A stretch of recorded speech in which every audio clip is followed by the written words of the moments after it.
પણ મને ખબર છે કે 7 સાડા 7 વાગે મંડપમાંથી તમે બહાર નીકળશો ને તો 24 અવતાર ભૂલાઈ જવાના, યાદ ન રહીએ. તો આને યાદ રાખવા હોય તો કદાચ 24 અવતાર યાદ ન રહીએ તો ડોંગરે બાપા કહેતા કે સવારે ઉઠી પરમાત્મા એની માળા ફેરવી લ્યો ને તો 24 અવતારનું પુણ્ય મળે.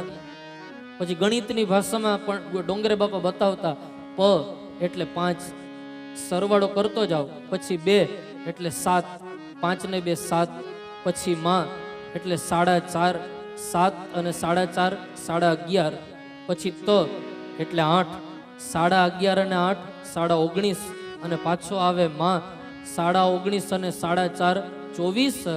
પરમાત્મા નામની માળા ફેરવે અને પરમાત્માના 24 અવતારનું પુણ્ય પ્રાપ્ત થાય. આ મહિમા છે 24 અવતારોની.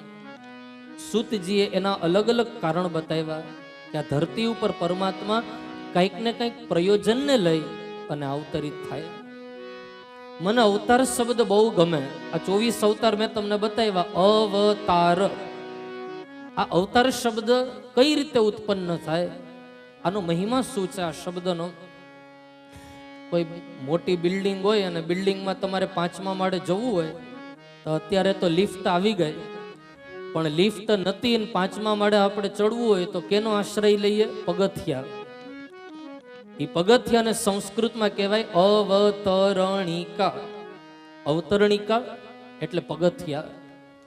ઈ પગથિયા ઉપર ચડીને તમે હું 5મા માળે ચડી શકીએ, અને 5મા માળથી ઉતરવું હોય તો આપણે ઉતરી પણ શકીએ. આશ્રય કેનો લેવો પડે? પગથિયાનો. બસ એ જ રીતે જીવાત્મા અને પરમાત્મા વચ્ચે એક સીડી છે, એક અવતરણિકા છે, અને એ અવતરણિકાનું નામ છે ભક્તિની અવતરણિકા. તમારે બધાને કથા સાંભળવી હોય તો ઈષ્ટમાંથી અમારે વેસ્ટમાં આવવું પડે.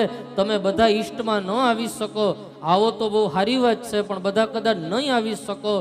એમ આપણે ભગવાનને પ્રાર્થના કરવાની, વાલા અમે બધાય તમારા વૈકુંઠમાં આવી શકીએ યા ન આવી શકીએ, પણ એક કામ કરો, ભક્તિની સીડી ઉતરી અને તમે ભાઈંદરમાં ભૂલા પડો. આનું નામ છે અવતાર. તો એ સીડી ઉતરતા ઉતરતા ઉતરતા ઉતરતા આપણા વચ્ચે આવે, એમનું નામ છે અવતાર. 24 અવતાર. સૂતજી કહે છે, ઋષિઓ, આ ધરતી ઉપર પરમાત્મા અલગ અલગ અવતાર લે અને અલગ અલગ કાર્યને સિદ્ધ કરે છે શ્રી હરિપ્રભુ. ઋષિઓ કહે, ગુરુદેવ તમે એમ કહો છો કે આ કથા વ્યાસજીએ નારદજીની પ્રેરણાથી કરી, તો એ સંપૂર્ણ વૃત્તાંત અમને સંભળાવો કે કયા સમયમાં વ્યાસજીએ નારદજીની પ્રેરણાથી ભાગવતજીની રચના કરી, એ વિસ્તારથી આપ અમને સંભળાવો. સૂતજી કહે, ઋષિઓ સાંભળો. એક સમયની વાત છે, બદ્રીનાથમાં વ્યાસજીનો આશ્રમ છે જેનું નામ છે શમ્યાપ્રાસ. એ શમ્યાપ્રાસ આશ્રમમાં ચિંતિત અવસ્થામાં વ્યાસજી બેઠા. મનમાં અસંતોષ છે વ્યાસજીના ભીતર. મેં એટલા પુરાણો બનાવ્યા, મેં વેદોનો વિસ્તાર કર્યો, મેં સ્ત્રી અને શુદ્ર માટે મહાભારતની રચના કરી, પણ હજી મારા મનમાં કંઈક ખટકતું હોય ને, કંઈક અસંતોષ હોય ને એવું લાગે. હું શું કરું કે મને પૂર્ણ સંતોષનો અનુભવ થાય? એ વખતે ચિંતિત અવસ્થામાં વ્યાસજી ત્યારે વીણા વગાડતા વગાડતા દેવર્ષિ નારદ મુનિ વ્યાસજીના આશ્રમે પધાર્યા. મહારાજ, કેમ તમે ચિંતિત છો? વ્યાસજી કહે, નારદજી મેં પુરાણો બનાવ્યા, મહાભારત બનાવી, વેદોનો વિસ્તાર કર્યો, હું વેદ વ્યાસ કહેવાનો, પણ હજી મારા મનમાં કંઈક અસંતોષ હોય ને એવું મને લાગે. નારદજી કંઈક મારું માર્ગદર્શન કરો ને કે મને પૂર્ણ સંતોષનો અનુભવ થાય. નારદ મુનિ કહે, મહારાજ એક વાત કહું, તમે પુરાણો બનાવ્યા, પણ એ પુરાણમાં તમે બહુ જ્ઞાનની વાતો કરી. તમે કોઈ પુરાણમાં વિધિ વિધાનની વાતો કરી, કોઈ પુરાણમાં તમે કર્મની વાતો કરી. કલિયુગના જીવને જ્ઞાન નહીં પચે, કલિયુગના જીવને વિધિ વિધાનની કઈ સમજ નહીં પડે, કલિયુગના જીવને કર્મનો સિદ્ધાંત નહીં સમજાય. માટે એક કામ કરો, તમે ભક્તિ પ્રધાન કોઈ ગ્રંથ બનાવો. કે જેમાં કોઈ જ્ઞાન નહીં, કોઈ કર્મ, કોઈ વિધિ વિધાન નહીં, કેવલ અને કેવલ કેન્દ્રમાં ભક્તિ હોય, કેન્દ્રમાં પ્રેમ હોય, એવો તમે કોઈ ગ્રંથ બનાવો. મહારાજ, મારે બીજાની વાત નથી કેવી, હું મારી જ વાત તમને સંભળાવું. નારદજી પોતાના પૂર્વજન્મની કથા વ્યાસજીને કહે. મારે જુઓ ભક્તિની કેટલી શક્તિ છે ને, હું મારું ઉદાહરણ તમને બતાવું. પૂર્વજન્મમાં હું એક દાસીનો દીકરો હતો. બાળપણમાં મારા પિતાજીનું મૃત્યુ થયું. મને મારા પિતાજીની છત્ર છાયા ન મળી, મને મારા પિતાનો પ્રેમ ન મળ્યો, મને મારા પિતાજીનું વાત્સલ્ય ન મળ્યું. હું એનાથી વંચિત રહ્યો. મારી માં એક સામાન્ય દાસી હતી. બસ મારી માની એક જવાબદારી કે કઈ રીતે મારું લાલન પાલન થાય, કઈ રીતે મારું પોષણ થાય, આનું ખૂબ ધ્યાન રાખતી મારી માં. 2-4 ઘરના કામ કરવા જાય અને મારી આજીવિકા ચલાવે, મારું લાલન પાલન કરે. હું મારી માં હારે જતો. જે ઘરમાં કામ કરવા જતી ને મારી માં, એ કોઈ સામાન્ય ઘર ન હતું, પણ અગ્નિહોત્રી બ્રાહ્મણનું ઘર. અને એ બ્રાહ્મણના ઘરે હું મારી માં હારે જતો. મને જેવું આવડે મારી માને હું સપોર્ટ કરતો, માને મદદ કરતો. મહારાજ, એક દિવસ એવું બન્યું કે એ બ્રાહ્મણના ઘરે ચાતુર્યમાં વિતાવવા માટે 4 સંતો આવ્યા. હું સંતોના ચરણોમાં ઢળી પડ્યો, કારણ કે એક સાથે મને 4 સંતોના દર્શન થયા. ધન્ય થયો. મેં સંતોને વંદન કર્યા. બાપજી, મને જેવી આવડે ને એવી હું તમારી સેવા કરીશ. હું નાનો છું, હું એક દાસીનો દીકરો છું. અમારી પરિસ્થિતિ બહુ નબળી છે. મને બીજું તો કઈ ન આવડે, પણ મને જે આવડે ને એ રીતે હું તમારી સેવા કરીશ. મને સેવાનો અવસર આપો. એ નિખાલસતા જોઈ, એ બાળકનો સંતો પ્રત્યેનો પ્રેમ જોઈ, એનો આદર જોઈ અને સંતો પ્રસન્ન થયા. હું હરેક વખતે એક વાક્ય બોલું કે તમારા ને મારા જીવનને સફળ કરવું હોય ને, તો કંઈક સદગુરુ પાસે એવા કર્મ કરજો, એવા કર્મની મહેંદી બતાવજો કે સદગુરુ જ્યારે ધ્યાનમાં બેઠા હોય અને તમને ને મને યાદ કરી લે ને, તો આપણો બેડો પાર. જ્યારે સમાધિમાં હોય, જ્યારે ધ્યાનમાં હોય અને ધ્યાન ધરતા સમાધિ અવસ્થામાં એકવાર તમને ને મને યાદ કરી લે કે અમારા શિષ્યએ, અમારા સેવકે એવું સત્કર્મની મહેંદી લગાવી, એના આશીર્વાદ છે મારા, એનું જીવન સફળ થાય. એવા કોઈક સત્કર્મની મહેંદી આપણા હાથમાં લાગી જાય, જીવન સફળ. બાપજીએ કીધું ને કે તનુજા, વિત્તજા, માનસી, જરૂરી નથી કે કોઈક ધનથી જ સેવા કરો.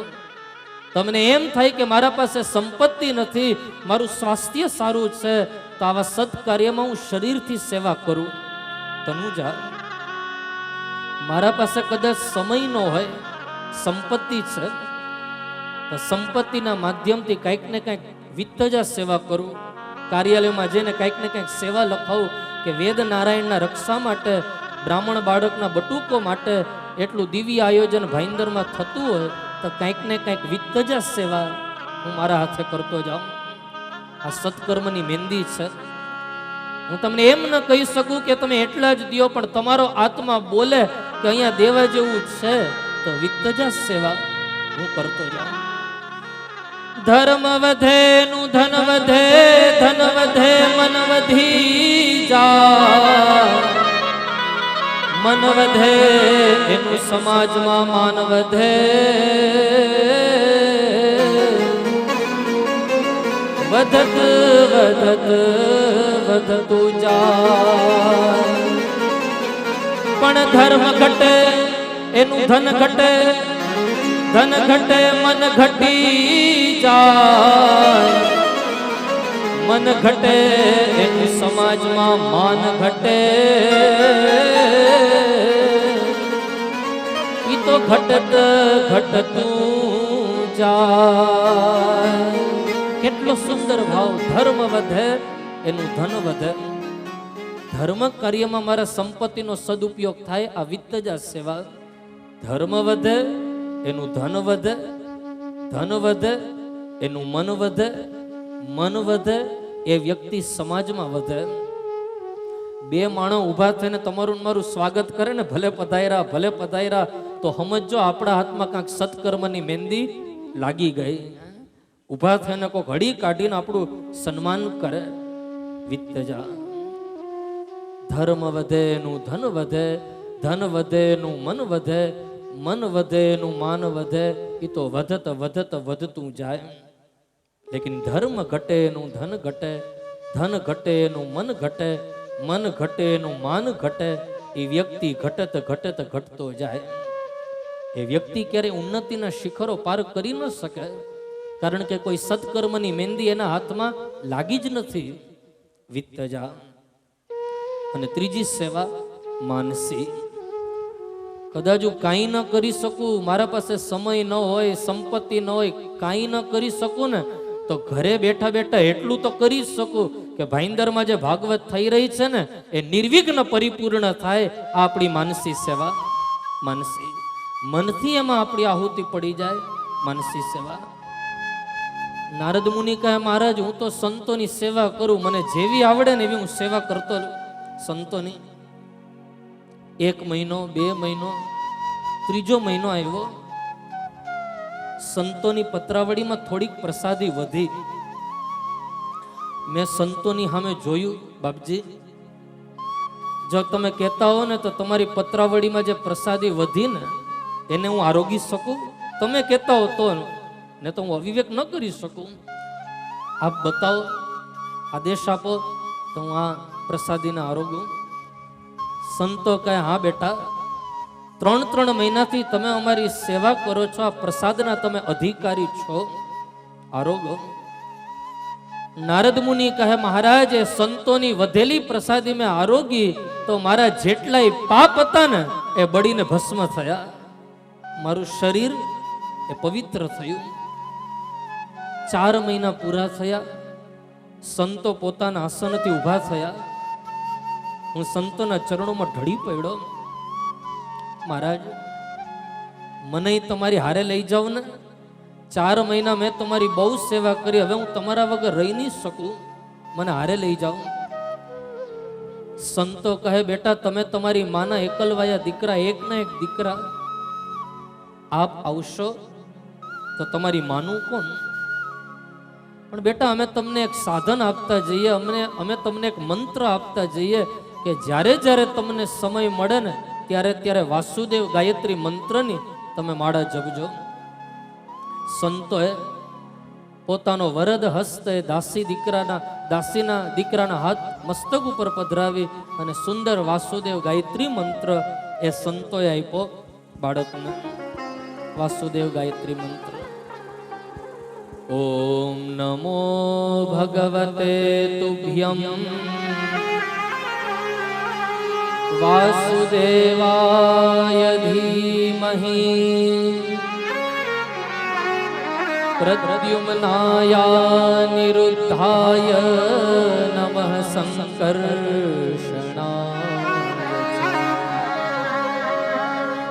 ઓમ નમો ભગવતે તુભ્યમ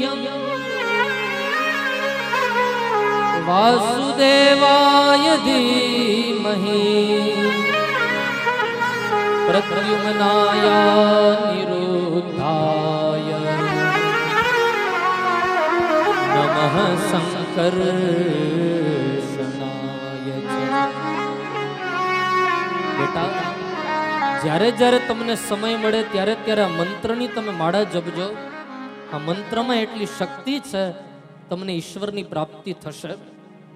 જુઓ, 3 આપણા જીવનમાં હોય, સાધક, સાધન અને સાધ્ય. ધ્યાન દેજો, સાધક એટલે આપણે બધા સાધક, જે ઈશ્વરના પથ ઉપર ચાલનારા જીવ છે એ સાધક, આપણે સાધક. હવે આપણું લક્ષ્ય શું છે? સાધ્ય સુધી પહોંચવું. સાધ્ય એટલે ઈશ્વર સુધી પહોંચવું, એ આપણું સાધ્ય.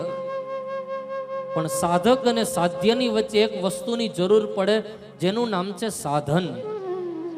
એક સાધન હશે, પછી તમે માળાનો આશ્રય કરો, તમે કોઈ પુસ્તક લઈ અને એનું વાંચન કરો, તો એ સાધન છે, એ સાધનની જરૂર પડે. ઘણા લોકો કહે કે હાથમાં માળા રાખીએ, હાથમાં પુસ્તક રાખીને બજારમાં આટો મારે તો ઘણાને એમ થાય કે આ ખોટો દંભ કરે. નહીં, એ એનું સાધન છે. એ માળા હોય કે પુસ્તક હોય યા કોઈ પણ પરમાત્માને મેળવવાના સાધન હોય તો એ સાધનના માધ્યમથી આપણે સાધ્ય સુધી પહોંચશું. સાધ્ય એટલે ઈશ્વરની પ્રાપ્તિ. બેટા, અમે તને સાધન આપતા જાય છે, મંત્રનું સાધન. જ્યારે જ્યારે સમય મળે ત્યારે એની માળા જપજો. નમો નારાયણ. નીકળી ગયા સંતો. હવે તો નાનકડા બાળકનો એક નિયમ કે જ્યારે જ્યારે માની સેવા કરીને સમય મળે ત્યારે ત્યારે મંત્રની માળા જપે. સમય વ્યતીત થયો. એક દિવસે દાસી જંગલમાં ગો દોહન માટે ગઈ અને ગાય દોહન કરીને પાછી ઘેર આવતી હતી ત્યાં તો સર્પ દંશ થયો.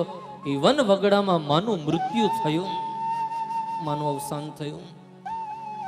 નાનકડા બાળકને હર્ષ પણ ન થયો, શોક પણ ન થયો. જે થયું હરી ઈચ્છા. મારા માની આયુષ્ય પૂરી થઈ ગઈ તો સર્પ દંશ એ તો એક નિમિત્ત બન્યો. કોઈ અમરપટ્ટો બંધાય ને એવું નથી. જન્મ થયો જાતસ્ય હિ ધ્રુવો મૃત્યુર. ગીતાજીમાં ભગવાન કહે છે કે જેનો જન્મ થયો એનું મૃત્યુ નિશ્ચિત છે, એને મરવાનું જ છે. પણ એ જન્મ અને મૃત્યુની વચ્ચેની જે આપણી આ યાત્રા છે, આ જીવનની યાત્રાને આપણે સુધારી અને આપણા જીવનને ધન્ય કરીએ. બેફામ શાયરે બહુ સરસ એક શેર લખ્યો કે બેફામ તો એ કેટલું થાકી જવું પડ્યું, બેફામ તો એ કેટલું થાકી જવું પડ્યું ને તો જિંદગીનો રસ્તો છે ઘરથી સ્મશાન સુધી. ઘરથી સ્મશાન સુધીની આપણી આ યાત્રા. કોકના ઘરે આપણો જન્મ થાય, હોસ્પિટલમાં કહો, મા બાપના ઘરે કહો, ક્યાં આપણો જન્મ અને સ્મશાનમાં આપણો અગ્નિ દાહ. એ જન્મ અને મૃત્યુ વચ્ચેની જે યાત્રા છે એ યાત્રા જીવનની યાત્રા. મારા માની આયુષ્ય પૂરી, માનું મૃત્યુ થયું. નાનકડા બાળકે અગ્નિ દાહ આપ્યા, વન વગડામાં નીકળી. હવે તો નાનકડો બાળકનો એક નિયમ, ભૂખ લાગે, તરસ લાગે, કોઈ હિંસક પ્રાણી આવે, વાસુદેવ ગાયત્રી મંત્રની માળા જપે, મંત્રને સિદ્ધ કરે. કોઈ પણ મંત્ર તમે 12 કરોડ વાર જપો ને તો એ સિદ્ધ બને. તમને જે મંત્ર, ઓમ નમો ભગવતે વાસુદેવાય, રાધે રાધે, વિઠ્ઠલ વિઠ્ઠલ, જે મંત્ર તમને પ્રિય હોય 12 કરોડ વાર જપો, મંત્ર સિદ્ધ. આપણા એક સંત થયા, એ સંતે એની વાણીમાં ખૂબ સુંદર વાત કરી કે કેટલા કરોડ જપ કરવાથી શું શું મળે. તમારો જે દિવ્ય મંત્ર હોય, ગુરુદેવે તમને મંત્ર આપ્યો, એ મંત્રને તમે એટલી વાર જપો તો શું શું મળે, ધ્યાન દેજો. કોઈ પણ મંત્ર તમે 1 કરોડ વાર જપો તો આપણું શરીર સુધરે. શરીરની નાની મોટી કોઈ બીમારી દૂર કરવી હોય તો 1 કરોડ મંત્ર જપો, આપણું સ્વાસ્થ્ય મંગલ સારું રહેશે. બીજું 2 કરોડ વાર કોઈ પણ મંત્ર તમે જપો તો દ્રવ્ય સુખની પ્રાપ્તિ થાય. 3 કરોડ મંત્ર જપો તો પરાક્રમ સિદ્ધ થાય. 4 કરોડ જપ જપો તો સુખની પ્રાપ્તિ થાય. 5 કરોડ જપ કરો તો જ્ઞાનની પ્રાપ્તિ થાય. 6 કરોડ જપ કરો તો આંતરિક શત્રુઓનો વિનાશ થાય. 7 કરોડ જપ જપો તો માતાઓ બહેનોને સૌભાગ્યના આશીર્વાદ મળે.